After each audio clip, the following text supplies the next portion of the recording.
pa me de ade we emfomso ne be bo no sabe AsanteHene asem we start ye course wache enti nanante se ekoso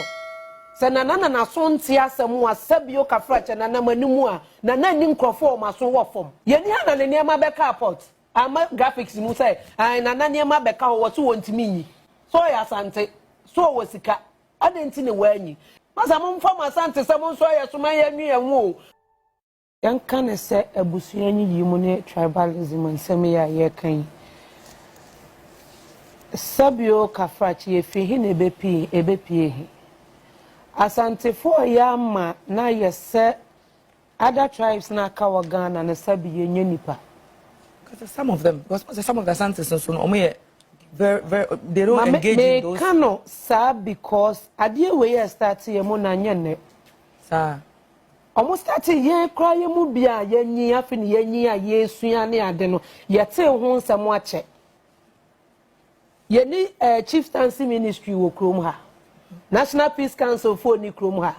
aso sa banta yi sha ase na me ya santini na masante sam ye de etata nipa esi wo mo kon ho no eye ne edien no mo pese wo mo ye fa ho sabi o me ye kwa onu ne nkyere se bia menye nipa sa wo yo yigoni sa wo ye kroboni enkyere se wo nye nipa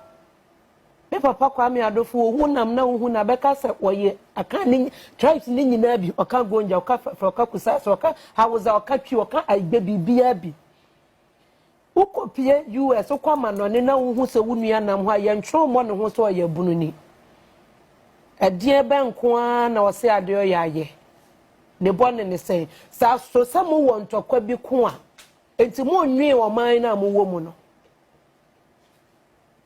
one chieftaincy ministry for I see you hold them accountable for this because ntokwa na wo hwache yemfo ye ni nkyere boko esoro ho ne yenkohwe ntokwa eda ho etimi ba na the whole nation asoma military for akogu ho the curfew agu ho obi anko baabi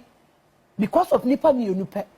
eno kra na ye one region ye nim say ye busua we ne di ade keke eno timi de ntokwa ba ye hu se de ebe so ano me saka no nipa me de ade we emfomso ne be bo no sabe AsanteHene na na mani nsan asem we start ye course wache enti nanante se ekoso se nanana na so nti asem asabio kafrache nanamanimu a nanani nkrofo ma so wo fom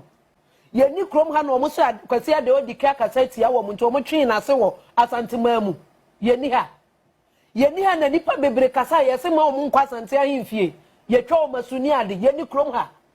chema wuntumi na nsanya okokasa ye se wa kasatia se ni se ye ni krom ha no mo fra na twi na nim enti ne ekoso nanaso na wo fom no mo nte ya na yen twan mo wo bi mu ansa ne yakase o ne ye frɛ ne yate ho dialogue yi ni se yen kosi nkonwa adan ena mi asantini ena asantefo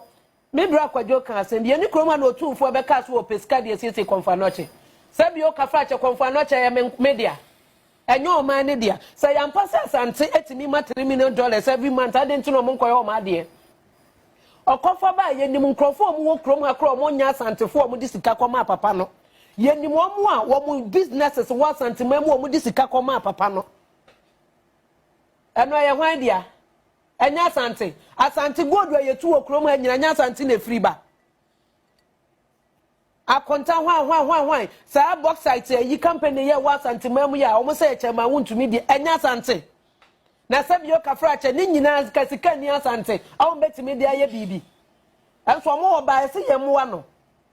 ama no ahye bedwam the whole parliament discuss koye we have businessmen no mo krom ho mo discuss koye ye ni ana ne niam be ka port ama graphics mu say ai na na niam be ka wo so wontimi nyi so ya asante so wo sika adenti ne wanyi enti na na se wa ye din atena wa ma de we koso de se panyi wutena fie ema nkwada adwe nanka ebu nankawe fo edo ka ho bi na menka so na wa ma o kwan ama o yesa wo na senka ya manyo ne ye ya MPP NDC na kasa na enkoyi na be frɛ se me pese me ni ase mesi kasa na asi se ni ase ayi da bon ne ho afo wo ntokwa na ntiansi mu bi enya kufu adonkwa na solve sa issue na wo no fo no se na o ka ho bi If you are not away, and na asunyan. And maybe say na so because no ankasa ni mu na so the American no sabi omo omo teach ni mama mre bete mase. Wa hini bia wa so wo fom. Okay. Wa hini bia wa so wo fom. Yete ya no tumfo ye ni mama ayi. Wo kwasie ni mama ode ni mama ko ban mu company fie no. Wo bode rosi memo wo bia mpia bonte sabi yo kafra che kraman a o wasanti mama mpia bonten. Tefra wonam fom woni nam dem kra mpia bonten. Emo ayi wo ja kokro ma mpia bonten because otumfo kasa wo mote. Enti otumfo ni aso. Ebra wo kwasie ni mama na brafo nam kro mpanyifo nam kro ma wo mo kire se we nam abonten. Otumfo woni aso wo fom. Na waso. Said bibi kwaso a wote no sa nete na Ghana fo nyina nso ya ka ho bi amanyofo nso ka ho because yama akoye se sebio mpreduasa apart from otumfo no hene bia ni krom ha biem amanyani bia sori a no ko otumfo ho no ko otumfo ho no ko otumfo mani nsa Ghana mampanyin ordinary kire from mantem wo hene ete wo commande ne se won sori ansi ba ko ansi mienu odu otumfo ho no bonu mu ase into war patch that's what more maka wa chire ne sebe o munya nipa asante nya Ghana asante enya Ghana sebe wo history ena mo ne Britain for ena mo ne hwan still Ghana ni nie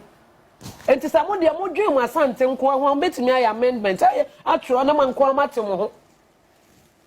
ate ase mo tem ho na ne makwaje mo sa de ne yenya ye kwafuo yenya ye anwrafo yenya ye nkrafo ni mo ayi afiri mu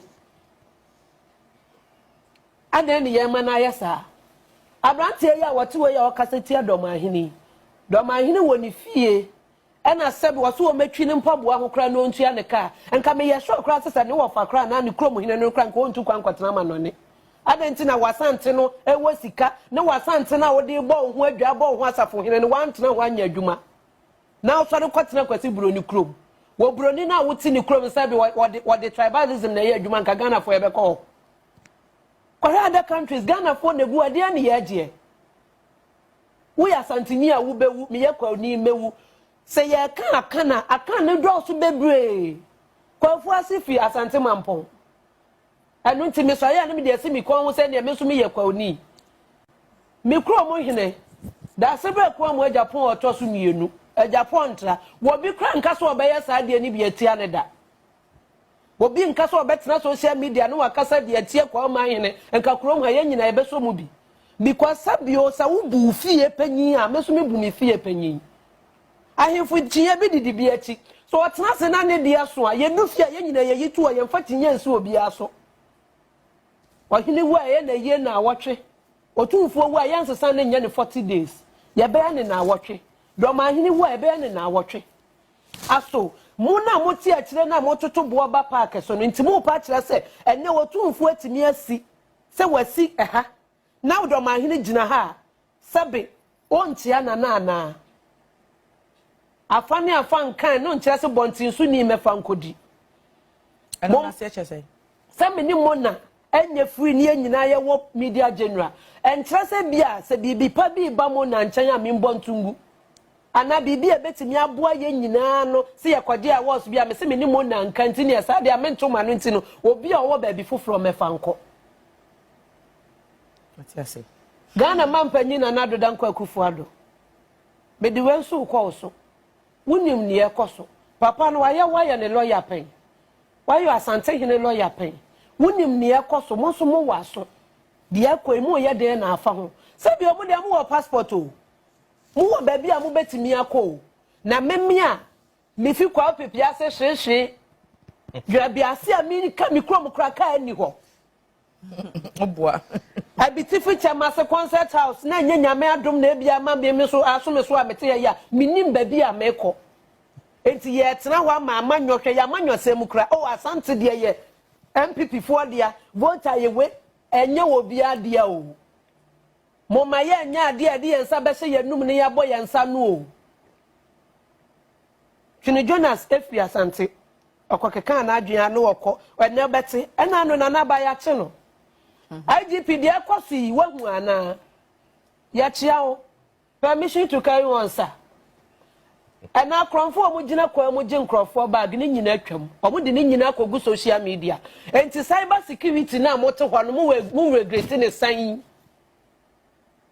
na mo je de na mo de sa unity ne eye because ye nim say aka wo second